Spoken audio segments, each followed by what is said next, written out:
이번 차시는 1공화국의 원조 경제와 한국전쟁 이후의 경제 회복 추세에 대해서 살펴보도록 하겠습니다. 먼저 제1공화국 초반입니다. 즉 한국전쟁이 발발하기 이전까지의 1공화국의 경제 상황에 대해서 살펴보도록 하겠습니다. 정부 수립 이후에도 공식적으로 한국의 정부가 이제 수립된 이후에도 한국 경제는 원조에 의존할 수밖에 없는 상황입니다. 그리하여 1948년 12월에 미국과의 협의하에 한미 원조 협정을 체결하고 경제협조처를 만들게 됩니다. 이러한 경제협조처를 통해 원조를 지속을 하게 되고요. 미국은 이제 원조가 부흥을 위한 성격으로 미국이 이제 변화를 시키게 됩니다. 즉, 그 이전에는 구호를 위한 릴리프, 구호를 위한 소비재 중심으로 원조가 이루어졌었는데 이제 목표가 경제 부흥으로 바뀌게 되면서 이 경제 발전을 위한 자본재 및 설비를 제공하는 성격으로 원조가 일부 변경이 됩니다. 종합적인 경제 개발을 위해서 국무총리실 산하에 기획처를 이제 신설을 하게 됩니다. 그리고 산업 부흥 5개년 계획과 5개년 물동 계획을 수립하게 됩니다. 산업 부흥 계획은 경제 개발을 위한 산업 부분의 발전을 계획한 것이고요. 물동 계획은 산업에서 물자에 관한 계획을 의미하는 것입니다. 이 5개년 계획은 한국 최초의, 어떻게 보면 정부 수립 이후 최초의 경제개발 계획이라는 데서 역사적인 의의를 가지고 있습니다.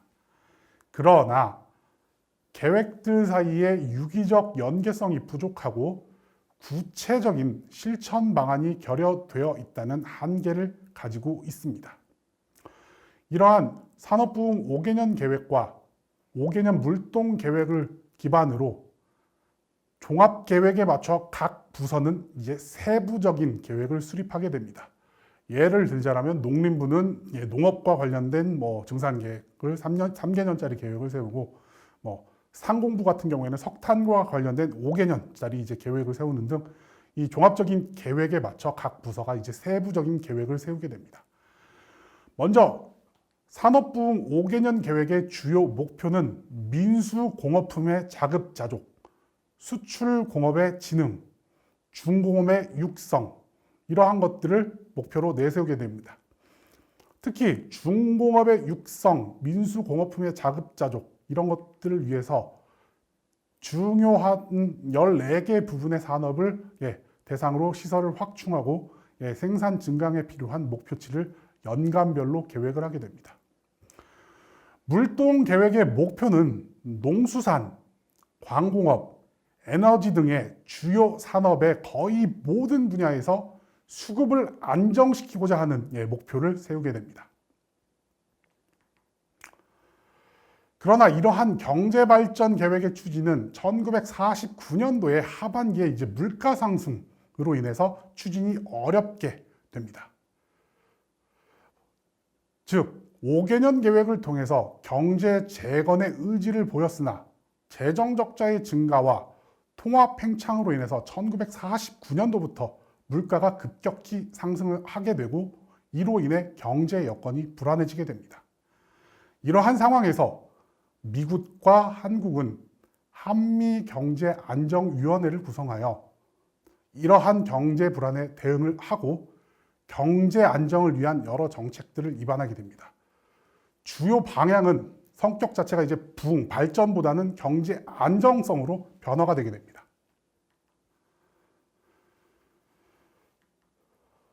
경제 안정화, 이러한 경제 안정화 정책을 통해 1950년 5월부터 일부 이제 안정적인 추세로 접어들게 되었지만 6월 달에 이제 6월 25일에 한국 전쟁이 발발하게 되면서 이 모든 경제 시스템이 전시 경제 체제로 전환이 되고요.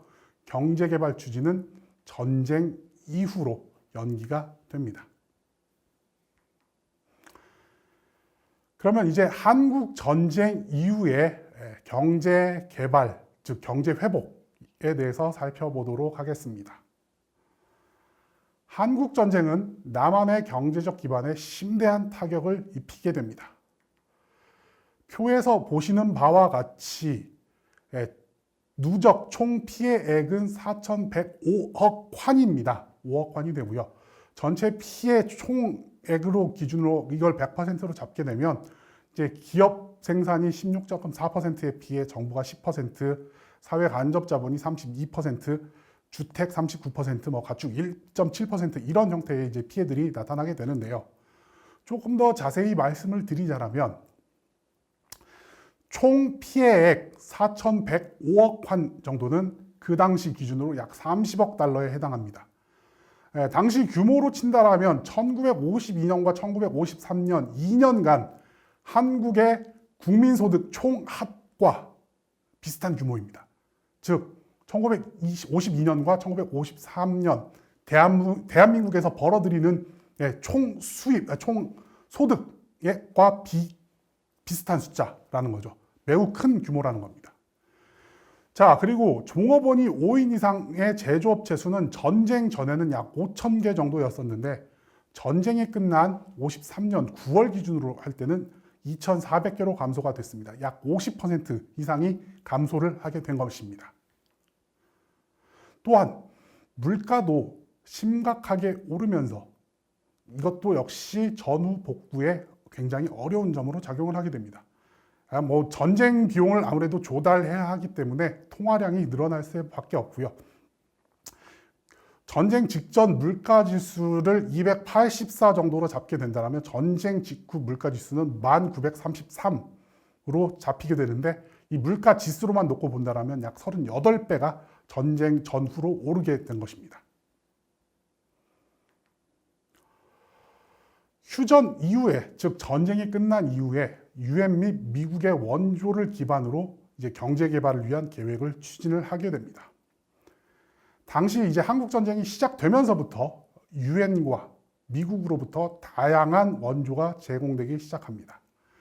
전쟁이 발발하면서 유엔은 한국 민간 구호 원조를 제공하고 유엔 한국 재건단을 발족해서 경제 재건을 위한 원조를 제공하게 됩니다. 유엔의 한국 민간 구호는 1956년까지 제공이 되고요. 유엔 한국 재건단의 원조는 1960년까지 이어지게 됩니다.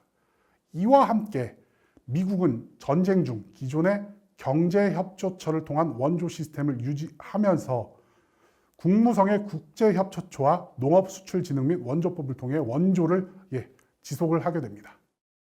이러한 유엔과 미국의 원조를 기반으로 1954년 기획처가 주도하여 경제부흥 5개년 계획을 마련을 하게 됩니다. 그리고 1956년 9월 다시 비슷한 계획을 입안했지만 문제는 이러한 원조 물자들을 종합적으로 수록한 거에 불과하다라는 평가를 받고 있습니다. 전쟁 이후에 본격적인 개발 계획은 1956년 9월 한미 합동경제위원회에 의해 제시된 7개년 부흥 계획입니다. 전쟁 기간 중인 1952년 7월 한국과 미국 대표 1명씩으로 구성된 한미 합동경제위원회가 구성이 됩니다. 이후에 한국 경제 발전 및 재정 안정 등에 대한 계획과 정책을 입안하게 되고요. 결과적으로 56년 9월에 7개년 부흥 계획을 입안을 하게 됩니다. 한미 합동경제위원회의 입안을 바탕으로 해서 1958년도 부흥부 장관의 자문기관인 산업개발위원회에서 7개년 경제개발 계획안이 제안이 되고요. 1959년 12월 이 7개년 계획의 전반에 해당하는 경제개발 3개년 계획이 공포가 됩니다. 연평균 경제성장률 5.2%를 설정을 하고요. 식량 생산 극대화, 중소기업 육성, 수입대체 산업 및 수출 산업 육성, 그리고 산업구조 근대화 등을 계획을 하게 됩니다. 즉, 기획처 부흥부가 경제 전반의 방향성을 제시를 하게 되는 것이었고요. 상공부는 이 주요 산업 및 정책에 대한 계획을 수립하게 됩니다. 그래서 상공부의 주요 산업 및 정책에 대한 계획들은 주로 면방직공업, 농업증산, 수출 증진 등의 분야의 계획을 수립을 하게 됩니다. 한국 경제는 미국의 대규모 원조와 정부의 정책 시행으로 비교적 빠른 속도의 회복세를 보였다라고 평가할 수 있습니다. 1954년부터 1960년까지 연평균 경제성장률 4.9%를 기록하게 됩니다. 물론 이러한 추세가 이제 본격적으로 산업화가 진행되는 1960년대에 비해서는 사실 이렇게 높은 경제성장률이라고 볼 수는 없습니다. 그렇지만 전쟁 이후에 한국의 전반적인 어떤 경제 여건을 고려한다라면 나름 선전했다라고 볼 수 있습니다. 나름 양호한 수준의 성과를 냈다라고도 생각할 수 있습니다. 그리고 이러한 경제 회복에 주로 기여했던 산업이 2차 산업이 이제 주도를 하게 됩니다. 이 2차 산업은 1954년도부터 1960년까지 연평균 12.5%의 성장률을 기록을 하게 됩니다. 특히 이 2차 산업에서 이 제조업은 2차 산업에서 굉장히 중요한 역할을 담당을 하게 됩니다. 1953년도 제조업의 국민 총생산에서의 비중은 7.8%밖에 되지 않습니다. 그렇지만 이제 시간이 지나서 제조업이 성장을 하게 되면서 1960년에 들어서면 전체 국민 총생산에서의 비중이 13.7%로 증가를 하게 됩니다. 보시다시피 제조업의 공장 수는 계속적으로 이제 증가를 합니다. 그래서 1953년에 2,400여 개, 1955년에 8,600여 개, 1958년에 13,000여 개, 1960년에 15,000여 개로 제조업 공장 수도 증가를 하게 됩니다. 주로 이 제조업과 관련해서는 이 식음료, 의복, 신발, 가구, 인쇄 등의 소비재 공업이 초반 성장을 주도하게 됩니다.